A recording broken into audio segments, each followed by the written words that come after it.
Si la boule au ventre est votre réveil le matin, si la fatigue ne part plus malgré une bonne nuit de sommeil, ou encore si vous vous demandez continuellement à quoi sert ce que vous faites, vous êtes sûrement en situation de mal-être au travail. C'est une souffrance qui est bien réelle, mais sachez-le, vous avez le pouvoir d'agir dessus. Bonjour, moi c'est Juliette, cofondatrice de Gamberge, et aujourd'hui on va décortiquer ensemble comment le bilan de compétences peut être plus qu'un pansement, c'est le véritable levier stratégique pour retrouver votre équilibre et votre sens. Le mal-être au travail, il y en a de plusieurs types. Aujourd'hui, on va en recenser 3. Le premier, c'est le plus connu, c'est le burn-out. Le burn-out, c'est la surcharge, le stress chronique et l'épuisement professionnel. Quand on est en situation de burn-out, le bilan de compétences n'est pas la première étape. Le bilan de compétences, il arrive dans un deuxième temps, une fois qu'on a eu un suivi psychologique et un temps de repos nécessaire pour pouvoir travailler de façon plus profonde sur sa carrière. Tant que la partie psychologique n'est pas réglée, le bilan de compétences pourra difficilement vous aider. C'est pour ça d'ailleurs qu'avant chaque bilan de compétences, il y a un entretien préalable. C'est un temps qu'on prend avec le potentiel futur bénéficiaire et le conseiller en bilan de compétences pour pouvoir faire le point sur le bilan, sur le contexte de la personne et voir si le bilan de compétences peut vraiment les aider. Dans un cas de burn-out qui n'est pas encore réglé, le bilan de compétences est assez déconseillé et nous, on recommande plutôt aux personnes qu'on a au téléphone de revenir nous voir une fois que toute cette partie psychologique justement a été traitée. Les deux autres syndromes dont on va parler, ça va être le bore-out, donc tout ce qui va être lié à l'ennui au travail, parfois après qu'on nous ait mis un peu au placard, et le burn-out qui lui est lié à une perte de sens totale et un désalignement entre les valeurs ou le manque de valeur de l'entreprise et vos valeurs personnelles. Ces deux syndromes, contrairement au burn-out, c'est des syndromes qu'on va pouvoir adresser dans le bilan de compétences. Si vous vous retrouvez dans ces deux syndromes ou si vous êtes dans une situation qu'on va appeler une situation de brouillard complet au niveau de votre carrière, vous vous sentez plus à votre place, vous avez plus de sens ou alors peu de sens, vous n'êtes pas sûr de pourquoi vous vous levez le matin et dans tous les cas, ce côté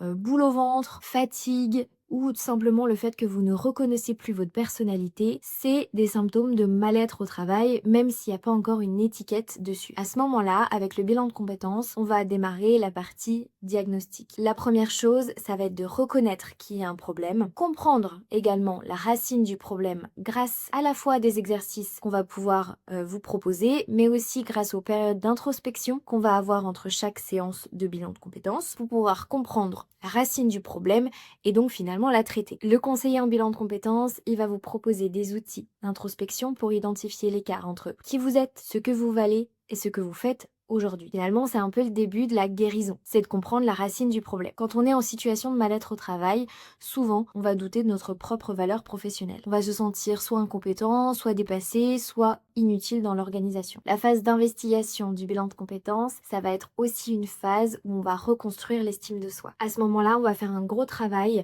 sur vos compétences, celles que vous utilisez au quotidien, celles que vous ne voyez plus, celles qui n'ont pas été mises en avant par votre hiérarchie ou par vos collègues depuis des années. On va donc faire un sorte d'inventaire de toutes vos compétences techniques, vos savoirs, vos savoir-faire, ce qu'on appelle aussi des hard skills, et également de votre savoir-être, vos soft skills, votre créativité, votre résilience, votre capacité d'analyse par exemple. Le bilan de compétences, il vous montre, preuve à l'appui, que vous avez un potentiel et une valeur que vous avez sûrement oublié. Et le rôle du conseiller, c'est d'être un miroir qui vous rappelle que oui, vous êtes compétent. Je vous en ai parlé dans la vidéo les 5 suites du bilan de compétences, mais le bilan de compétences ne sert pas toujours à se réorienter et à changer complètement de voie ou de travail. Le but du bilan de compétences, c'est pas de changer de poste pour changer de poste, mais c'est plutôt de changer pour aller mieux durablement. Un bon bilan de compétences, ça va aussi définir votre environnement de travail idéal. La phase d'investigation, c'est aussi la phase où on va clarifier ce que vous attendez de votre poste. Quelle culture d'entreprise, quel type de management vous convient,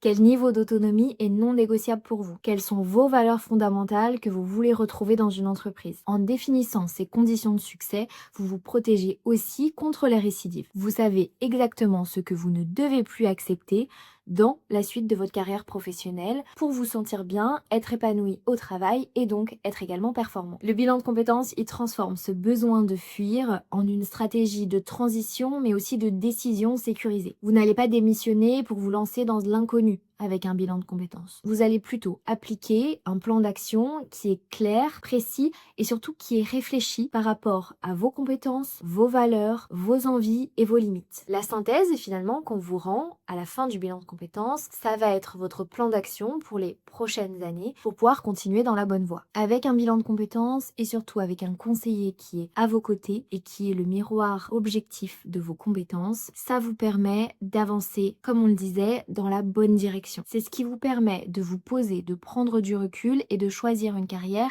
qui vous convient vraiment et pas simplement un poste qui vous permet de sortir de la situation de mal-être dans laquelle vous êtes actuellement. On le disait tout à l'heure, un bilan de compétences, ça aide à reconstruire l'estime de soi. Et avec une meilleure estime de soi, on fait des choix qui sont des choix réfléchis et des choix qui nous conviennent vraiment, en lien avec nos valeurs et en lien avec ce qu'on vaut. Le bilan de compétences, c'est pas la solution à tous les problèmes, mais c'est le premier acte fort que vous pouvez mener pour vous-même. C'est un investissement pour votre santé mentale et professionnelle, pour votre performance et pour votre épanouissement. Il est temps d'arrêter de subir et de commencer à choisir. Si vous êtes dans cette situation de mal-être au travail, que vous ne savez pas si c'est un burn-out, un burn-out, un bore-out ou un autre syndrome, que vous avez besoin d'un peu d'éclairage, n'hésitez pas à prendre un entretien préalable avec nous. C'est gratuit, ça dure 30 minutes. Ça nous permet de vous expliquer le bilan de compétences, de parler de votre contexte, de votre situation, mais aussi des possibilités de financement. Si ça vous intéresse, on a aussi des vidéos sur les suites du bilan de compétences, l'entretien préalable, pourquoi ne pas faire un bilan de compétences avec l'IA. Je vous mets tout ça en description et puis moi je vous retrouve pour la prochaine vidéo. Salut!